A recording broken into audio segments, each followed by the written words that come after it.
سلام دوستانو، نن در سره یو داسې وظیفه شیر کوم. نن در سره یو داسې خوندوره او په زړه پورې وظیفه شیر کوم چې د هغې وظیفې په وجه الله پاک و انسان ته بخښه کوي. د هغې وظیفې په وجه الله پاک و انسان ته مغفرت کوي. د هغې وظیفې په وجه له انسان څخه څه ګناهونه سوي وي او پر هغه باندې توبه وکړي و الله پاک ته توبهګار سي او دا وظیفه ورسره کوي، په اخلاص سره توبه وباسي، الله پاک به د انسان هر رقم ګناه ورمعاف کړي.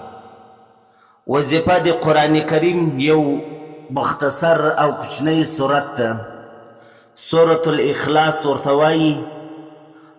سورة الاخلاص ډېرې فواید هم لري، لیکن انسان سی وایي یوه پیدا یې دا ده چې د انسان به الله پاک مغفرت کوي، د انسان به الله پاک بخښه کوي، الله پاک به و انسان ته مغفرت او بخښه کوي.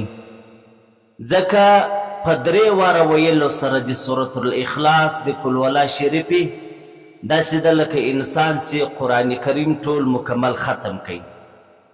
نو انسان دې کوشش کوي قلوالله شریفه سورة الاخلاص دا د په ورځ کې 100 واره یې په وس کېدلو، 200 واره یې په وس کېدو، 300 واره یې په وس پرې کېدو وایي دي. او بل دا دی چې انسان هر یو کار شروع کوي 3 واره د قلوالله شریفه ووایي، دا یو اسان عمل د سورة الاخلاص دی ووایي، دی ده لکه داسې بسته قرآن کریم ختم کوي، بیا دې په کار باندې شروع وکړي. الله پاک به هغه کار کې څونه برکت واچوي چې یو کار ته کوي د هغه تر مخه ته یو وارې قرآن کریم ختم کړي، بیا په هغه کار باندې شروع وکړي، الله پاک به بیا څونه په هغه کار کې رزق او روزي او برکت واچوي.